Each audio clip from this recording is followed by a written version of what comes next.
दूसरा वर्ग था मध्यम वर्ग। यह वह वर्ग था जो मेहनत करता था और कमाता था, खाता था।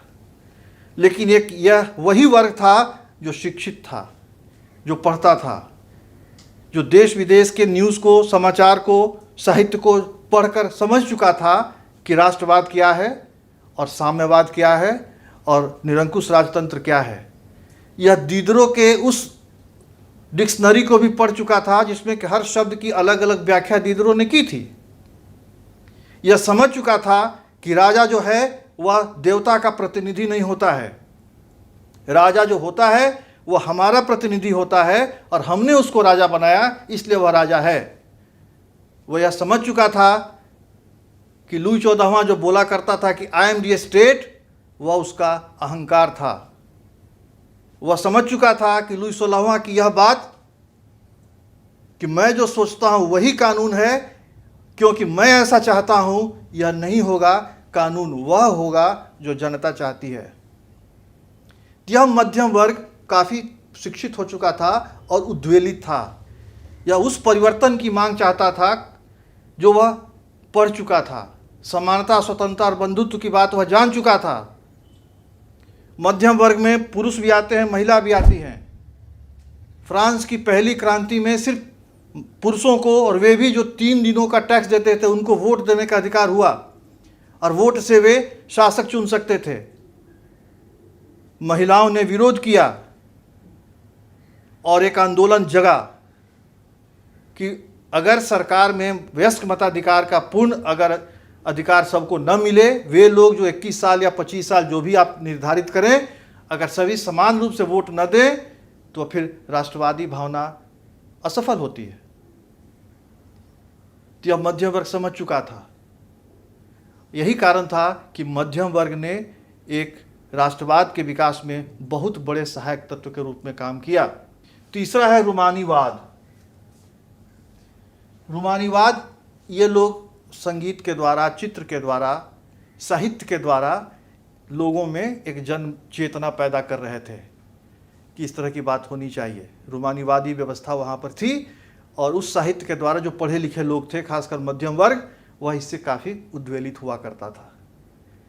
तो इस तरह की बातें हम उस समय की स्थिति में, खासकर 18वीं 19वीं शताब्दी में हम देखते थे, क्योंकि उसी समय औद्योगिक क्रांति भी हो चुकी थी।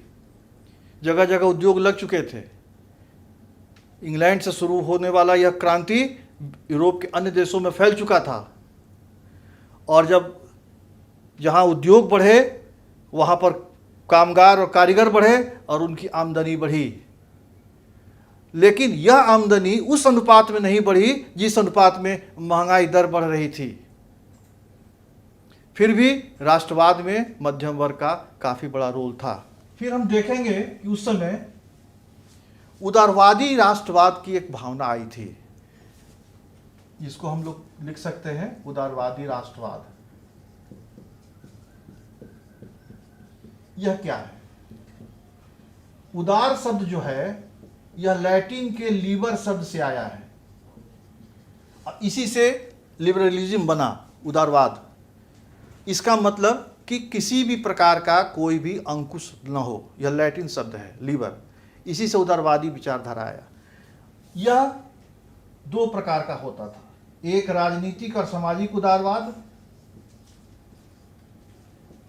और दूसरा आर्थिक उदारवाद।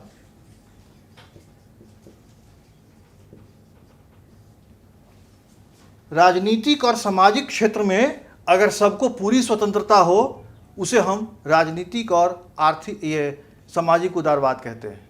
यानी किसी से कोई भेद नहीं करना, कोई अछूत नहीं मानना, किसी को दास नहीं समझना, लोगों को बराबर हक है संपत्ति पर, संपत्ति का अधिकार है। ऐसा नहीं कि सारी संपत्ति राजा की है या चर्च की है या सामंत की है और हम सिर्फ उसके मजदूर हैं। यह आर्थिक उदारवाद का यह लक्षण नहीं था। तो इस उदारवाद के द्वारा लोगों में राजनीतिक और सामाजिक उदारवाद की चेतना जगी। और हमने तो पहले ही आपको बताया कि फ्रांस की क्रांति में बुद्धिजीवियों ने काफ़ी बहुत बड़ा एक रोल अदा कर दिया था, जिसमें उन्होंने अपने अपने सिद्धांत दिए थे। आर्थिक उदारवाद हुआ कि प्रत्येक व्यक्ति को अर्थ के क्षेत्र में, चाहे व्यापार हो या उद्योग हो या कुछ भी हो, उसे पूरी आज़ादी है अपने अनुसार काम करने की, किसी भी प्रकार का सरकारी नियंत्रण उस पर न हो। पहले ऐसी बात नहीं थी। पहले वे दासता के रूप में या दास मजदूर के रूप में वे कार्य करते थे, क्योंकि उनके पास ज़मीनी बहुत कम हुआ करती थी। जो भी संपत्ति, जो भी ज़मीन थी, भूमि थी या उद्योग थे, वे बड़े बड़े सामंतों के थे और उसके यहाँ यह मजदूर के रूप में काम किया करते थे। आर्थिक उदारवाद में इन्हें पूरी तरह आज़ादी दी गई कि आप अपना व्यापार, अपना उद्योग, अपनी कृषि अपने अनुसार कर सकते हैं। राजा को या सरकार को जो भी टैक्स देना है उसकी एक निर्धारित सीमा तय की गई कि आपको इतना ही टैक्स देना है। क्योंकि कर प्रणाली नेपोलियन ने अपने कोड में पूरी व्यवस्था एक जैसी कर दी थी। अगर आप फ्रांस में हैं तो किसी भी प्रांत में हैं, आपको उतना ही कर देना पड़ेगा जितना कि दूसरे प्रांत में देना पड़ेगा। पूरब, पश्चिम, उत्तर, दक्षिण चारों तरफ एक व्यवस्था थी। और जर्मनी में खासकर उस समय प्रसा कहा जाता था उसको, प्रसा में एक जोलवराइन की व्यवस्था की गई थी। यह एक संघ बनाया गया था व्यापारियों का, जोलवराइन संघ। और यह जोलवराइन संघ जो था वह पूरे व्यापारियों का हित की रक्षा किया करता था। और कहा जाता है कि इटली के एकीकरण और जर्मनी के एकीकरण में इस जोलवराइन संघ का बहुत बड़ा रोल था, क्योंकि सबसे पहले आर्थिक एकीकरण हुआ, तब उनका राजनीतिक और सामाजिक एकीकरण हुआ। तो इस प्रकार आर्थिक उदारवाद और सामाजिक और राजनीतिक उदारवाद भी राष्ट्रवाद को बढ़ाने में बहुत बड़ा योगदान दिए। अब हम देखेंगे कि 1815 में नेपोलियन की मृत्यु हो गई। अब क्या हुआ? उसके बाद की जो स्थिति हुई वह पूरी तरह राष्ट्रवाद को कुचलने की स्थिति थी, क्योंकि उसके बाद पूरे यूरोप के लोगों ने एक रूढ़िवादी व्यवस्था कायम की। रूढ़िवादी व्यवस्था कहते हैं कि वह व्यवस्था जो पहले से चली आ रही थी, पुरातन व्यवस्था, इन लोगों ने इसको पुनर्स्थापित करने का प्रयास किया। वियना की संधि 1815 ईस्वी में वाटरलू के युद्ध में नेपोलियन की हत्या होती है। और इसी 1815 ईस्वी में फ्रांस, ये रसा, प्रसा,